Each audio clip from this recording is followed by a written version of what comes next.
Hi, I am Sayyid Rashid. You are watching our YouTube channel Ahlebeth High School and Junior College. Welcome to my video to all students as well as viewers. Here I am taking care like physics and chemistry for higher classes. Now we are just continuing our class 9th physics and chemistry and the chapter number is 7. As you know, the name of the chapter is atoms, molecules and chemical reactions. In today's topic we will going to learn about like atomic mass, mole concept, and this many things we will going to learn. But in previous class or previous session we have come across with different element names, Latin names, symbols, as well as we learns about the cation, anion, what is ion, valency. This many things we come across. You need to remember these things. जैसा कि आपको पता है all the student and viewers, मैं सैयद राशिद हूँ. हम हमारे आज क्लास 9 का चैप्टर नंबर 7 पढ़ने जा रहे हैं. जैसा कि आपको पता ही है चैप्टर का नेम जो है atoms, molecules and chemical reactions है. हम हमारे प्रीवियस नशिस यानी कि पिछले जो हमारा सेशन था उसमें अलग अलग थिंग्स पढ़े थे, लाइक मॉलिक्यूल्स किसे कहते हैं, एटम किसे कहते हैं. तो कुछ एटम के यानी हमने कुछ एलिमेंट के नेम्स लिखे थे, उसके symbols, that many things we come across. आज की टॉपिक हमारी जो मेनली रहेगी starting with like atomic mass. Atomic mass किसे कहते हैं, what is atomic mass? For that listen carefully, let us begin. The most remarkable concept that Dalton atomic theory proposed was atomic mass. According to him, each element has characteristic atomic mass. Since atoms are extremely light and small, scientists find it difficult to measure their individual mass. Hence, the mass of atom is compared with a standard of the atom is compared with a standard of atomic mass of some elements in 1961. It was a universal accepted that mass of carbon-12 atom would be used as a standard reference for measuring atomic masses of other elements. अब देखिए, जैसा कि अब आपको जैसा कि मैं English में रीड कर रहा था, आप तो सुने होंगे. एटॉमिक मास जो है एक रिमार्केबल कॉन्सेप्ट है जो डेल्टन ने दिया था, और जो डेल्टन की जितनी भी एटॉमिक थ्योरी थी उसमें सबसे जो है मेन इंपॉर्टेंट रोल उनका एटॉमिक मास ही प्ले किया है. साथ ही साथ जो क्योंकि एटम बहुत एक्सट्रीमली लाइट और स्मॉल रहते, साइंटिस्टों को हर एक ईच एंड इंडिविजुअल एलिमेंट का मास को मेज़र करने के लिए क्या हो रहा है, बहुत डिफ़िकल्टी हो रही थी. तो उन्होंने एक स्टैंडर्ड एटॉमिक मास बनाया कुछ एलिमेंट्स को लेके 1961 में, ठीक है. और वो 1961 में कौन से एलिमेंट को लिए, कार्बन 12 एक यानी कि हमारा एलिमेंट है, उसके हिसाब से हम कंपेयर करके ऑल दी एलिमेंट्स का जो मास होता है वो फेच करते निकाल लेते. अब जैसा कि एक डायग्राम में आपके स्क्रीन पे लगाता हूँ, आप देख सकते, उसके साथ साथ कुछ एक्सप्लेन भी कर दूंगा मैं. Okay, observe the diagram figure 4. Let us assume the circle in diagram represent atomic mass of carbon 12. It is divided into 12 equal part as shown in the figure 4 and each part represents 1/12 of the atomic mass of carbon 12. जैसा कि ये जो diagram आपको दिख रहा है, इसमें आप सपोज कीजिए कि ये जो सर्कल है ये कार्बन 12 का है और ये कार्बन 12 पूरे 12 पार्ट्स में डिवाइडेड है. साथ ही साथ अगर कोई एक टुकड़ा अगर हमको चाहिए, एक पीस चाहिए, तो क्या हो जाएगा, 1/12 हो जाएगा. तो उसके बेस पे हम 1/12 उसका हो जाएगा. अब देखिए उसके बेस पे एक डेफिनेशन लिखेंगे एटॉमिक मास का. देख लिए डायग्राम, वो डायग्राम इंपॉर्टेंट है एटॉमिक मास को समझने के लिए. The diagram is very important to understand the atomic weight, atomic mass definition. Now there is a lot of difference between atomic weight and atomic mass. And what could be the difference? Atomic weight और atomic mass में difference हो सकता. क्या difference होता? Gravitation chapter में जाओ, जाके देखो difference between weight and mass, पूरा आंसर समझने आ जाता. ओके, नाउ देखिए एटॉमिक मास का डेफिनेशन अब लिखेंगे on the basis of that circle, वो सर्कल के हिसाब से. वन एटॉमिक मास AMU, यानी एटॉमिक मास हमेशा ऐसा एटॉमिक मास यूनिट को उसका कैसा लिखते, देखिए एटॉमिक मास यूनिट लिखा जाता और इसका शॉर्ट फॉर्म लिख देते हैं इसको AMU के नाम से. ओके, तो अब देखिए एक एटॉमिक मास एग्जैक्टली क्या हो सकता, 1/12 of the mass of carbon 12. Carbon 12 का 1/12 मास हो सकता. उसके बेस पे जो डेफिनेशन में बनाया देखिए आप, the number of times one atom of given element is heavier than 1/12 of the atomic mass of carbon 12 is called its atomic mass. Hope you are understanding. उम्मीद करता हूँ आपको समझने आ रहा होगा कि कौन सा भी अगर number of atoms, number of times, यानी कि नंबर ऑफ टाइम्स जो है एक एटम को क्या करेंगे, हैवी सपोज करेंगे, ठीक है, किससे, then 1/12 of atomic mass of carbon 12, जो एटॉमिक मास है कार्बन 12 का, उससे, उसको हम एटॉमिक मास कहते हैं। थोड़ा और इसके बारे में पढ़ लेंगे हम। The atomic mass of an element is defined as the average mass of all the isotopes of element as compound to compare 1/12 of the mass of one carbon 12 atom. Atomic mass of an element is a ratio, hence it is no unit, but it is expressed in AMU. According to the latest IUPAC recommendation, the AMU has been replaced by U, which is known as unified mass. जो atomic mass होता है कौन से भी element का, वो average करता, किसका एवरेज करता, ऑल द आइसोटोप्स।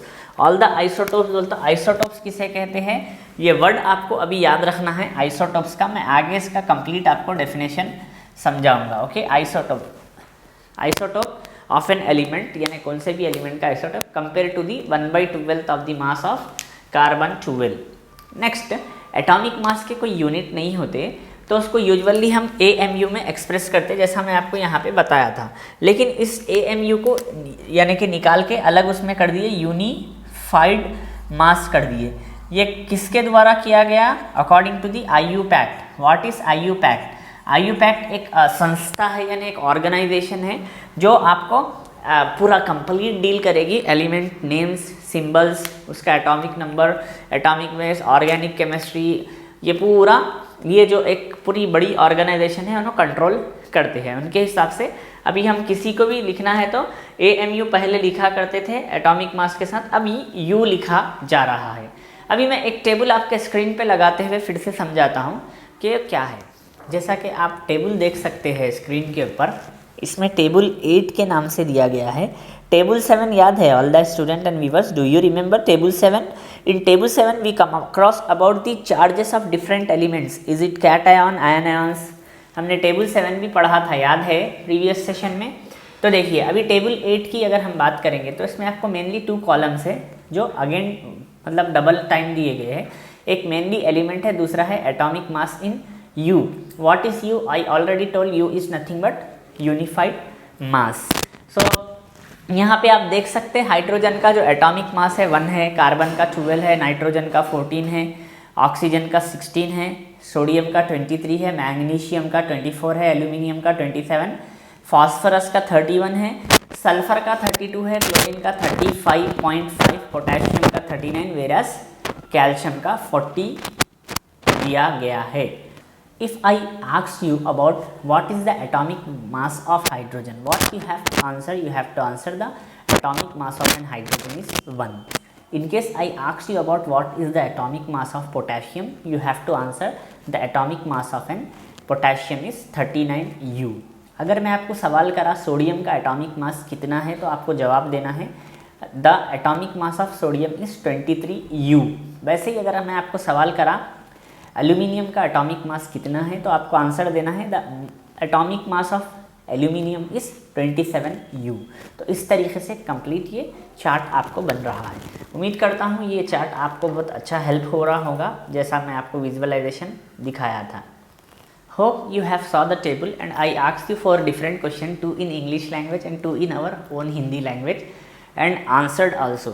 उम्मीद करता हूँ कि आपने टेबल देखा होगा। उस टेबल पे मैंने 4 क्वेश्चंस भी रेस किए थे, जिसमें 2 इंग्लिश में 2 हिंदी में बोला था मैं। अभी हम थोड़ा सा आगे क्या पढ़ेंगे और वो टेबल आप लिख के रख लीजिए, बहुत इंपॉर्टेंट है। जैसा ही आपने ये अब आज की क्लास में आपको क्या करना है, लिख लिए 7th चैप्टर ऑलरेडी आप लिख लिए, ये तो आगे के पार्ट से सीधा आपको डेट डालिए आज का। This is an recording video, I don't want to put date, ठीक है। डेट डालने के बाद ये एटॉमिक मास एक हेडिंग लिखिए, I will write, I to write, मैं भी एक मरतबा लिख देता हूँ ताकि आपको समझना है। एटॉमिक मास एक साइड हेडिंग या एक टाइटल आपने बना लिया, ये पूरा लिखना है। आफ्टर राइटिंग दिस एक मैंने सर्कल के जैसा एक डायग्राम डाला था स्क्रीन पे, वो डायग्राम थोड़ा सा रिवाइज कीजिए वीडियो को और वो डायग्राम देखिए। वो ड्रॉ करिए। वो ड्रॉ करने के बाद जो बॉक्स मैंने अभी अभी आपको लगाया था वो बॉक्स ड्रॉ कर लीजिए। तो ये हमारी एटॉमिक मास को लेके थ्योरी पार्ट हो जाता है कंप्लीट। अब मैं कुछ चीज़ें मैं आपको बताना चाह रहा हूँ। प्रीवियसली हम एटॉमिक वेट के बारे में पढ़े थे। तो एटॉमिक वेट क्या था, पहले तो हम लोग हाइड्रोजन से रिफल करते थे, लेकिन जब सर्च करें, पूरा सर्च करने के बाद while searching various atomic masses unit, scientist initially took 1/16 of the mass of an atom of naturally occurs oxygen as unit. There was considered relevant due to two reasons. पहले क्या था, हमारा जो एटॉमिक वेट होता था वो हम कोई और, यानी कि अभी मैं किस ग्रीन मार्कर से लिखा है, एटॉमिक वेट को मेनली हम लोग कंसिडर करते थे यानी ऑक्सीजन से, नॉट ऑक्सीजन, हाइड्रोजन से। लेकिन अभी हम जो मेन साइंटिस्ट स्टडी करने के बाद जो एटॉमिक वेट है उसको क्या कर रहे हैं, 1/16 of the mass of an atom naturally occurrence. तो यहाँ पे एटॉमिक वेट में भी थोड़े से चेंजेस आए हैं, ये बताना चाहिए। और one more thing, during 19th century, यानी 19th सेंचुरी के द्वारा क्या था कि एक फैसिलिटी नहीं थी कौन से भी यानी कि एटॉमिक मास को डिटरमाइन करे। तो केमिस्ट्री डिटरमाइन करते थे उसके रिलेवेंट मास की मदद से। टुडे, एज ऑन टुडे, हमारे पास एटॉमिक मास को मेज़र करने के लिए एक एक्यूरेट हमारे पास कुछ यानी कि एक डिवाइस है स्पेक्ट्रोमीटर, उससे हम मेज़र कर लेते। तो अभी हमको एज ऑन टुडे हमको एटॉमिक मास के लिए ये डेफिनेशन पे जाना नहीं पड़ेगा। दैट मीन्स पहले क्या करते थे, अगर मुझे हाइड्रोजन का अगर एटॉमिक मास होना है तो मैं उस एटॉमिक मास को कंपेयर करता था कार्बन 2 के एटॉमिक मास से। कंपेयर करने के बाद मेरे को एक अप्रॉक्सीमेटली नियरली जो आता था उसी को हम हाइड्रोजन का एटॉमिक मास कंसीडर करते थे। लेकिन आज के दौर पे एज ऑन टुडे एक हमारे पास डिवाइस है जिसका नाम है SPECTRO, स्पेक्ट्रोमीटर। तो इस स्पेक्ट्रोमीटर की मदद से हम एग्जैक्ट यानी कि वेरी एक्यूरेट, यानी आपको तो पता है all the student and viewers, atomic structure is like a ocean. ये एक समंदर के जैसा है। एक वक्त अगर आप उसके अंदर डाइव मार दिए है तो कितना आप जा सकते।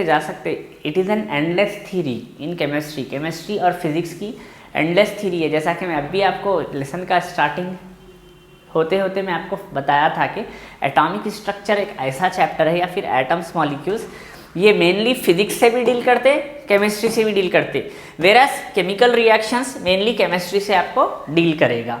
बट फिजिक्स और केमिस्ट्री के एटॉमिक स्ट्रक्चर में फ़र्क क्या है, मतलब क्या है कि फिजिक्स के कई सारे इंस्ट्रूमेंट्स की ज़रूरत होती एटम्स के बारे में पढ़ने के लिए, जैसा इलेक्ट्रॉन माइक्रोस्कोप रहेगा, स्पेक्ट्रोस्कोप अभी मैं बोला आपको, कई सारे लाइट्स रहते, लाइट की मदद से हमको स्टडी। तो फिजिक्स और केमिस्ट्री दोनों ही यानी इस सब्जेक्ट को कैप्चर्ड करे हुए हैं, अपने अंदर समाये हुए हैं, बहुत ज़्यादा वो होता।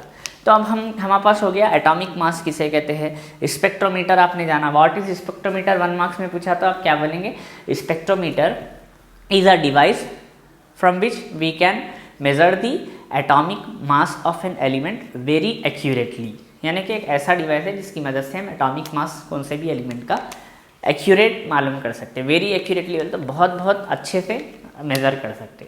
नाउ अभी ये मैं थोड़ा रफ कर देता हूँ, आगे की टॉपिक की तरफ हम बढ़ेंगे। Okay, now our next topic is molecules of compound. What is it mean? That means if I have an compound with me, मेरे पास अगर एक कंपाउंड है तो उसके अंदर क्या क्या मॉलिक्यूल्स हो सकते हैं।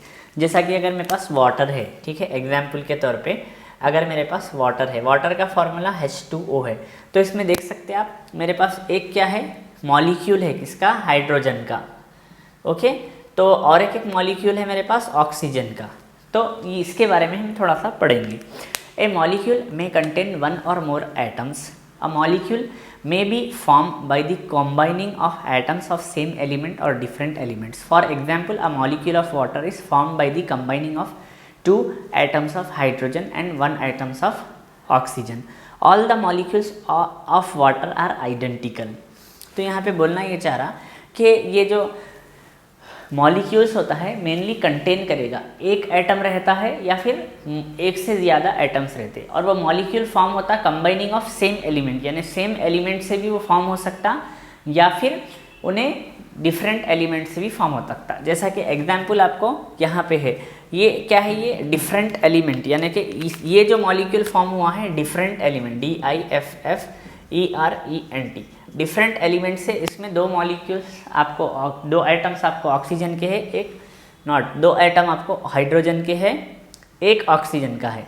वेरस अगर सेम की अगर हम बात करेंगे तो लाइक आपको मैं एग्जांपल दे देता हूँ, हाइड्रोजन इटसेल्फ, हाइड्रोजन कैसा बने हुआ है, यानी कि हाइड्रोजन प्लस हाइड्रोजन मिलके उसका मॉलिक्यूल बनता H2, और इसको हम क्या बोलेंगे, डाई एटॉमिक बोलेंगे। हम ऑलरेडी स्टडी भी किए हुए हैं, आपको याद होना चाहिए।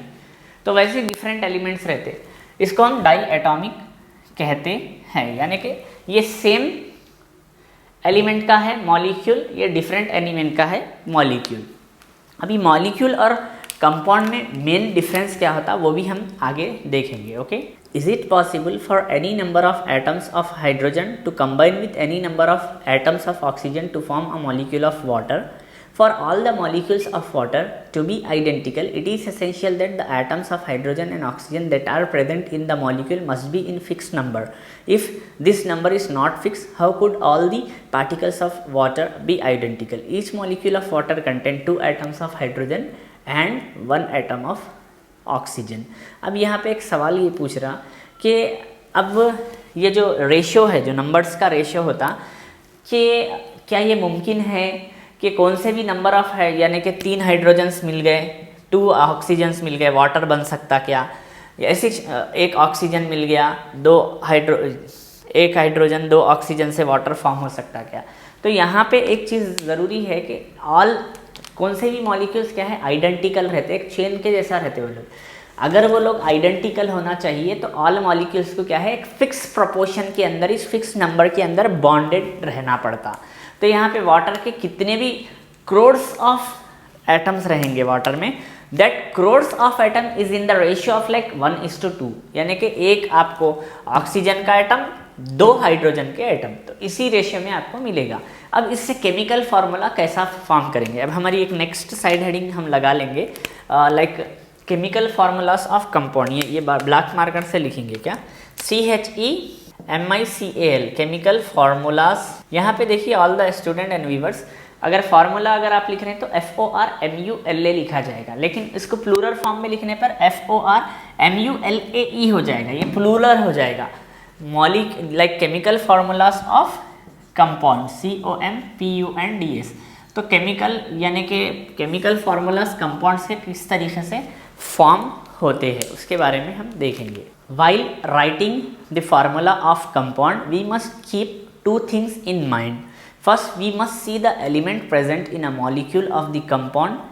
Second, we must see the number of each element present in that molecule. Like 2 atoms of hydrogen and 1 atom of oxygen are present in molecule of water. Its formula is H2O. अब यहाँ पे कभी भी अगर आप molecular formula अगर लिख रहे हैं कोई सी भी चीज़ का, 2 थिंग्स आपको माइंड में रखना पड़ेगा। फर्स्ट थिंग क्या है, आपको फर्स्ट थिंग में हम देखना होगा विच एलिमेंट्स, कौन से एलिमेंट्स प्रेजेंट है, ELEMENTS। सेकेंड थिंग्स हमको देखना होगा कि नंबर ऑफ, लाइक सेकेंड में आप देखेंगे number of atoms, NUMBER, number of atoms. तो यहाँ पे आपको ये चीज़ बहुत ही ज़रूरी होती फार्मूला बनाने की। लाइक ऑक्सीजन में सबसे पहले कौन से एलिमेंट्स प्रेजेंट है, first we need to decide. तो वाटर है, वाटर में कौन से एलिमेंट प्रेजेंट है, मेरे को हाइड्रोजन है कॉमा ऑक्सीजन, 2 एलिमेंट मेरे को प्रेजेंट है। तो अब इस एलिमेंट्स का मेरे को नंबर ऑफ एटम्स कैसा लिखूंगा, 2 हाइड्रोजन के हैं, 1 ऑक्सीजन का है। तो अगर मैं फार्मूला अगर कुछ इस तरीके से लिखता हूँ 2HO, तो ये रॉन्ग हो जाएगा। क्यों रॉन्ग होगा, क्योंकि ये 2 इसके लिए भी आता, इसके लिए भी। मैथ्स में हमारे पास मल्टीप्लिकेशन करते हैं अपन, 2 × A भी रहा तो आप क्या होता 2AB हो जाएगा, वो इज इंट इट, तो दोनों के लिए भी रहेगा। अगर आप इसको सेपरेट करके लिखना चाह रहे हैं तो आप 2 × A 2 × B भी आप इसको लिख सकते, तो ये रॉन्ग हो जाएगा। तो इस टाइप में मुझे क्या करना पड़ेगा, ये जो लेफ्ट साइड का पार्ट है इसको हम कोइफिशिएंट कहते हैं। क्या कहते हैं, coefficient. You need to remember all the student, ये कोइफिशिएंट है। वेरस अगर मैं उसके राइट साइड पे नीचे सही फार्मूला H2O, ये करेक्ट फार्मूला है, तो ये जो नीचे की साइड लिख रहे हैं हम उसको क्या बोलते हैं, सबस्क्रिप्ट। ये चीज़ याद रखना है ऑल द स्टूडेंट आपको। जो लेफ्ट साइड में रहेगा वो coefficient is applicable for all the elements, सब एलिमेंट्स के लिए कोइफिशिएंट रहेगा। और जो सबस्क्रिप्ट है सिर्फ हाइड्रोजन का ही रहेगा वो। अब यहाँ पे 2 ऑक्सीजन कंसिडर नहीं होगा, सिर्फ हाइड्रोजन ही रहेगा। अब एक सवाल पूछता हूँ मैं आपसे, अगर कार्बन डाइऑक्साइड का मुझे फार्मूला लिखना है तो क्या करना पड़ेगा? केस 1 क्या क्या एलिमेंट्स उसके अंदर प्रेजेंट है, आप क्योंकि फर्स्ट टाइम पढ़े, might be you don't know, तो आप जो मैं बोल रहा हूँ वो याद रख लीजिए। तो फर्स्ट केस में 2 एलिमेंट्स प्रेजेंट रहते कार्बन डाइऑक्साइड में, एक कार्बन रहता, एक ऑक्सीजन रहता। सेकेंड केस में कार्बन जो रहते ओनली 1 ही रहेगा, वेरएस ऑक्सीजन आपको 2 रहेगा। तो यहाँ पे मैं क्या लिखूंगा? C1O2 लिखूंगा। सही होता है ये फार्मूला? तो ये फार्मूला सही होता, क्यों होता? क्योंकि 1 नीचे आप लिख रहे हैं, और जब भी 1 की बात आए तो आपको 1 नहीं भी लिखे तो चलता। तो मेन फार्मूला कार्बन डाइऑक्साइड का क्या हो रहा? All the student and viewers, CarbonDioxide, carbon dioxide का मेन फार्मूला क्या हो रहा? CO2 बन रहा। वैसे ही अगर कुछ एसिड्स है, अगर मैं हाइड्रोक्लोरिक एसिड की बात करूं तो पहली चीज़ मुझे क्या देखना है, उसके अंदर क्या क्या एलिमेंट्स प्रेजेंट है। एक हाइड्रोजन रहता है, एक क्लोरीन रहता। दूसरी चीज़ क्या है, मेरे को कितने एटम्स प्रेजेंट है देखना है। इसमें क्या है 1 रहता, इसमें भी 1 रहता, तो मैं इसको H1Cl1, तो जैसा कि अभी बोला था मैं आपको 1 अगर रहा तो नीड नॉट टू राइट। तो ये मेन फार्मूला क्या बन जाएगा हमारा? HCl, यानी कि हाइड्रोक्लोरिक एसिड। अब right now I will do one thing, मैं एक काम कर देता हूँ कि मैं कुछ एलिमेंट्स और उसके फार्मूलेस आपके स्क्रीन पे लगाते हुए थोड़ा सा समझा देता हूँ, तो हमारी क्लास कंप्लीट होने की तरफ जाती है। Look at the screen, you are seeing one like table 9। Table 9 नाम का आपको कुछ दिख रहा। टेबल 8 क्या था जी, याद है? भूल गए? टेबल 8 मेनली हमारे पास एलिमेंट्स और उसके एटॉमिक मासेस थे। ना टेबल 9 की अगर बात करेंगे तो इधर हमारे पास एक कंपाउंड है और एक फार्मूला है। कंपाउंड्स में क्या क्या है? सोडियम कार्बोनेट है जिसका फार्मूला बन रहा Na2CO3। नेक्स्ट हमारे पास सोडियम बाइकार्बोनेट है, NaHCO3 बन रहा। वैसे ही सोडियम हाइड्रोक्साइड NaOH बन रहा। कॉपर सल्फेट CuSO4 बन रहा। सिल्वर नाइट्रेट AgNO3 बन रहा। हाइड्रोक्लोरिक एसिड HCl, जैसा अभी मैं समझाया था आपको। Sulphuric acid H2SO4, nitric acid HNO3, ammonium chloride NH4Cl, potassium dichromate C2K2Cr2O7, potassium permanganate KMnO4। तो ये आपको मॉलिक्यूलर फार्मूलास मेनली बन रहे हैं। ये टेबल आपको all the student and viewers आपके स्क्रीन पे जो दिख रहा है वो थोड़ा नहीं कंप्लीट टेबल आप लिख लीजिए और उसको आप याद कर लीजिए। ओके, ज़रा मेरी तरफ भी देखिए, खाली स्क्रीन की तरफ ही देखेंगे क्या? Look at me also. Next topic हमारे पास मॉलिक्यूलर मास है। जैसा कि ये मॉलिक्यूल्स ऑफ कंपाउंड के जैसा कि एटॉमिक मास रहता ना हमारे पास, अभी हम पढ़े थे, वैसे मॉलिक्यूलर मास भी रहता। मॉलिक्यूलर मास के बारे में वैसे तो हमारे पास बहुत सारा कॉन्सेप्ट इंटरमीडिएट की केमिस्ट्री में डीपली मिल जाएगा। साथ ही साथ 10th में भी केमिस्ट्री में यानी फिजिक्स और केमिस्ट्री में एक लेसन नंबर 2 है, उसमें भी आपको थोड़ा सा नहीं बहुत सारा मॉलिक्यूलर मास का कॉन्सेप्ट मिल जाएगा। यहाँ पे एक थोड़े से बेसिक कॉन्सेप्ट है वो मैं समझाते हुए हमारी क्लास को क्लोज करता हूँ आज। Okay, this concept molecular mass we will going to learn in our next sessions. Okay, जो आने वाला सेशन है हम उसमें यानी ये टॉपिक पढ़ेंगे। साथ ही साथ I think in my next session I will going to complete this lesson also like 7th lesson. Now for today's session it is enough. Okay, so in today's session we have started our topic with like atomic mass. We come across the definition of atomic mass as well as we go through with one table related to the atomic mass of different elements, as well as we have done with the molecular compounds, how the formulas of the compounds form. So we will going to continue our topics in next session. Okay, जैसा कि आज के session में हमने atomic mass शुरू करा था, atomic mass का मेनली डेफिनेशन हमने पढ़ा, उसके बारे में बॉक्स डिफरेंट एलिमेंट के एटॉमिक मासेस कितने होते हैं वो हमने देखा और जाना। साथ ही साथ कोई भी कंपाउंड का मॉलिक्यूलर फार्मूला किस तरीके से रिप्रेजेंट करके राइट करते वो भी लिखा, और वो टेबल में हमने डिफरेंट कंपाउंड्स के फार्मूले भी हमने कम अक्रॉस किया, देखा। ठीक है, नेक्स्ट सेशन में हम मॉलिक्यूलर मास से स्टार्ट करके हमारा सेशन को कंप्लीट करेंगे। Okay, that's all about our today's session और today's topic. You are watching our YouTube channel named as Ahle-Baith High School and Junior College. Maintain notes, take care, have a great time. I am Sayyid Rashid, physics teacher and lecturer, chemistry teacher and lecturer in this organization. Thank you.